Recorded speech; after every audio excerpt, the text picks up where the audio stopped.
आज हम लोग क्लास 6 के ज्योग्राफी एनसीईआरटी का अध्याय 4 मानचित्र का पूरा चैप्टर रीड करेंगे।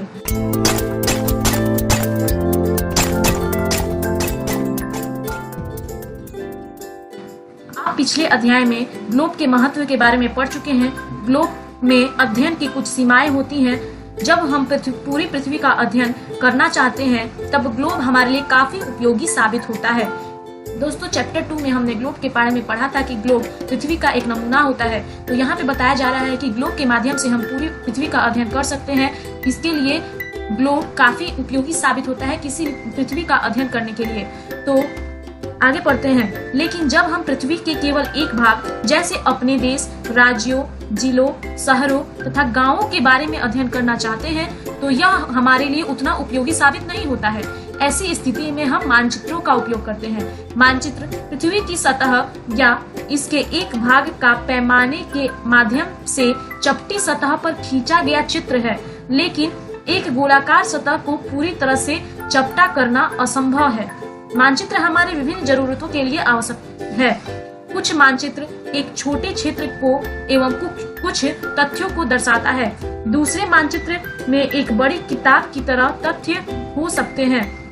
जब बहुत से मानचित्रों को एक साथ रख दिया जाता है तब एक एटलस बन जाता है, यानी कि हम मानचित्रों के समूह को एटलस कह सकते हैं। एटलस विभिन्न प्रकारों तथा अलग अलग पैमाने से खींची गई मापों पर आधारित होता है।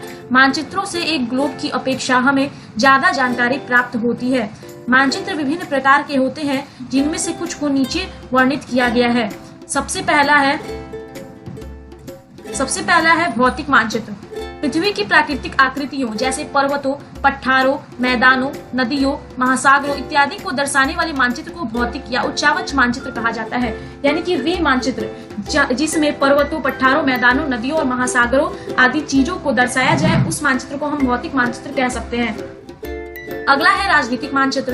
राज्यों, नगरों, शहरों तथा गांवों और विश्व के विभिन्न देशों व राज्यों तथा उनकी सीमाओं को दर्शाने वाले मानचित्र को राजनीतिक मानचित्र कहते हैं। जैसे कि भौतिक मानचित्र में पर्वतों, पठारों, मैदानों, नदियों और महासागरों को दर्शाया जाता है, उसी प्रकार राजनीतिक मानचित्र में राज्यों, नगरों, शहरों तथा गांवों और विश्व के विभिन्न देशों को दर्शाया जाता है। अगला मानचित्र है थीमेटिक मानचित्र। कुछ मानचित्र विशेष जानकारियां प्रदान करते हैं, जैसे सड़क मानचित्र, वर्षा मानचित्र, वन एवं तथा उद्योगों आदि के वितरण दर्शाने वाले मानचित्र इत्यादि। यानी कि वे मानचित्र जो कोई खास जानकारी हमें प्रदान करे, उन मानचित्र को हम थीमेटिक मानचित्र कह सकते हैं। जैसे कि उदाहरण स्वरूप सड़क मानचित्र, वर्षा मानचित्र, वन एवं उद्योगों के मानचित्र। इन मानचित्रों में दी हुई सूचना के आधार पर उनका उचित नामकरण किया जाता है। मानचित्र के 3 घटक हैं, दूरी, दिशा और प्रतीक। तो मानचित्र के 3 घटकों के बारे में अब हम पढ़ेंगे। सबसे पहला घटक दूरी। मानचित्र एक आरेखण होता है जो कि पूरे विश्व या उसके एक भाग को छोटा कर कागज के एक पन्ने पर दर्शाता है। यह कह सकते हैं कि मानचित्र छोटे पैमाने पे खींचे जाते हैं, लेकिन इसे इतनी सावधानी से छोटा किया जाता है ताकि स्थानों के बीच की दूरी वास्तविक रहे। यह तभी संभव हो सकता है जब कागज पर एक छोटी दूरी स्थल की बड़ी दूरी को व्यक्त करती है। इसलिए इस उद्देश्य के लिए एक पैमाना चुना जाता है। पैमाना स्थल पर वास्तविक दूरी तथा मानचित्र पर दिखाई गई दूरी के बीच का अनुपात होता है। यानी कि मानचित्र की दूरी जो कि एक महत्वपूर्ण घटक है, उसको दिखाने के लिए एक पैमाने को चुना जाता है, जो कि किसका अनुपात होता है, वास्तविक दूरी और मानचित्र पर दिखाई गई दूरी के बीच का अनुपात होता है। उदाहरण के लिए आपके विद्यालय एवं आपके घर के बीच की दूरी 10 किलोमीटर है, जिसे मानचित्र पर 2 सेंटीमीटर की दूरी से व्यक्त किया गया है। इसका अभिप्राय यह है कि मानचित्र का 1 सेंटीमीटर स्थल के 5 किलोमीटर को दर्शाएगा। आपके रेखाचित्र का पैमाना होगा 1 सेंटीमीटर = 5 किलोमीटर। इस प्रकार पैमाना किसी भी मानचित्र के लिए बहुत महत्वपूर्ण होता है। अगर आपको पैमाने की जानकारी है तो आप मानचित्र पर दिए गए किसी भी 2 स्थानों के बीच की दूरी का पता लगा सकते हैं। यानी कि मानचित्र पर दूरी को जानने के लिए या दिखाने के लिए सबसे महत्वपूर्ण चीज है पैमाना। जब बड़े क्षेत्रफल वाले भागों जैसे महाद्वीपों या देशों को कागज पर दिखाना होता है, तब हम लोग छोटे पैमाने का उपयोग करते हैं। उदाहरण के लिए मानचित्र पर 5 सेंटीमीटर स्थल के 500 किलोमीटर को दर्शाता है। इसको छोटे पैमाने वाला मानचित्र कहते हैं। यानी पैमाने के आधार पर भी मानचित्र को नाम यहाँ पे दिया गया है कि छोटे पैमाने वाला मानचित्र। जब एक छोटे क्षेत्रफल वाले भाग जैसे आपके गांव या शहर को कागज पर दिखाना होता है तब हम बड़े पैमाने का उपयोग करते हैं। जैसे स्थल पर 500 मीटर की दूरी को मानचित्र पर 5 सेंटीमीटर से दर्शाया जाता है। इस प्रकार के मानचित्र को बड़े पैमाने वाले मानचित्र कहते हैं। यानी कि पैमाने के आधार पर यहाँ पे मानचित्र के 2 प्रकार बताए गए हैं, एक छोटे पैमाने वाला मानचित्र और दूसरा बड़े पैमाने वाला मानचित्र। बड़े पैमाने वाले मानचित्र छोटे पैमाने वाले मानचित्र की अपेक्षा अधिक जानकारी प्रदान करते हैं, यानी सबसे ज्यादा यूजफुल बड़े पैमाने वाले मानचित्र होते हैं। अगला घटक है दिशा। अधिकतर मानचित्रों में ऊपर दाहिनी तरफ तीर का निशान बना होता है जिसके ऊपर अक्षर ऊ लिखा होता है। यह तीर का निशान उत्तर दिशा को दर्शाता है। इसे उत्तर रेखा कहा जाता है। जब आप उत्तर के बारे में जानते हैं तब आप दूसरी दिशाओं जैसे पूर्व, पश्चिम तथा दक्षिण के बारे में पता लगा सकते हैं।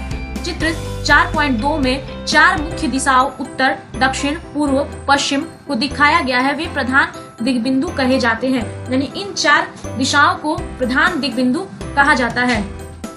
बीच की 4 दिशाएं हैं उत्तर पूर्व, दक्षिण पश्चिम तथा उत्तर पश्चिम। इन बीच वाली दिशाओं की मदद से किसी भी स्थान की सही स्थिति का पता लगाया जा सकता है। हम दिक्सूचक की सहायता से किसी स्थान की दिशा का पता लगा सकते हैं। यह एक यंत्र है जिसकी सहायता से मुख्य दिशाओं का पता लगाया जाता है। इसकी चुंबकीय सुई की दिशा हमेशा उत्तर दक्षिण दिशा में होती है। मानचित्र का अगला घटक है प्रतीक। यह किसी भी मानचित्र का तीसरा प्रमुख घटक है। किसी भी मानचित्र पर वास्तविक आकार एवं प्रकार में विभिन्न आकृतियों जैसे भवनों, सड़कों, पुलों, वृक्षों, रेल की पटरियों या कुएं को दिखाना संभव नहीं होता है। इसलिए वे निश्चित अक्षरों, छायाओं, रंगों, चित्रों तथा रेखाओं का उपयोग करके दर्शाए जाते हैं। ये प्रतीक कम स्थान में अधिक जानकारी प्रदान करते हैं। इन प्रतीकों के इस्तेमाल के द्वारा मानचित्र को आसानी से खींचा जा सकता है तथा इसका अध्ययन करना आसान होता है। अगर आप एक क्षेत्र की भाषा को नहीं जानते तथा आप किसी से दिशाओं के बारे में नहीं पूछ सकते तब आप इन चिन्हों की सहायता के द्वारा मानचित्र से जानकारी प्राप्त कर सकते हैं। मानचित्रों की एक विश्वव्यापी भाषा होती है जिसे सभी आसानी से समझ सकते हैं। इन प्रतीकों के उपयोग के संबंध में एक अंतर्राष्ट्रीय सहमति है, यानी कि मानचित्र पे कुछ प्रतीक भी होते हैं जो कि किसी विशेष चीज को दर्शाते हैं। जैसे कि यहाँ पे दिखाया गया है, रेलवे लाइन के लिए इन प्रतीकों का इस्तेमाल किया जाता है, सड़कों के लिए इन प्रतीकों का, सीमा के लिए इन प्रतीकों का, नदी, कुआं, तालाब, नहर या पुल के लिए इन प्रतीकों का, मंदिर, गिरजाघर, मस्जिद, छतरी के लिए इन प्रतीकों का, पोस्ट ऑफिस, पोस्ट एवं टेलीग्राफ ऑफिस, पुलिस स्टेशन के लिए इन प्रतीकों का, बस्ती, कब्रिस्तान के लिए इसका, पेड़ और घास के लिए इसका, जो कि मानचित्र के अध्ययन में काफी महत्वपूर्ण भूमिका निभाते हैं। ये रूढ़ प्रतीक कहे जाते हैं। कुछ रूढ़ प्रतीक चित्र 4.3 में दर्शाए गए हैं। विभिन्न रंगों का उपयोग भी इसी उद्देश्य से किया जाता है। उदाहरण के लिए सामान्यतः नीले रंग का इस्तेमाल जलाशयों, भूरा रंग पर्वतों, पीला रंग पठारों और हरा रंग मैदान को दर्शाने के लिए किया जाता है। रेखा चित्र। रेखा चित्र एक आरेखण है जो पैमाने पर आधारित न होकर याददाश्त और स्थानीय प्रेक्षण पर आधारित होता है। कभी कभी किसी क्षेत्र के एक कच्चे आरेखण की आवश्यकता वहां के एक स्थान को दूसरे स्थान के सापेक्ष दिखाने के लिए होती है। मान लीजिए कि आप अपने मित्र के घर जाना चाहते हैं लेकिन आपको रास्ते की जानकारी नहीं है।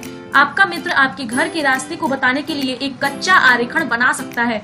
इस प्रकार कच्चे आरेख को बिना पैमाने की सहायता से खींचा जाता है तथा इसे रेखा चित्र मानचित्र कहते हैं। खाका एक छोटे क्षेत्र का बड़े पैमाने पर खींचा गया रेखा चित्र खाका कहा जाता है। एक बड़े पैमाने वाले मानचित्र से हमें बहुत सी जानकारियां प्राप्त होती हैं, लेकिन कुछ ऐसी चीजें होती हैं जिन्हें हम कभी कभी जानना चाहते हैं, जैसे कि कमरे की लंबाई एवं चौड़ाई, जिसे मानचित्र में नहीं दिखाया जा सकता। उस समय हम लोग बड़े पैमाने वाला एक रेखा चित्र खींच सकते हैं जिसे खाका कहा जाता है। जल्दी से सब्सक्राइब करो और बेल आइकन पे क्लिक करो।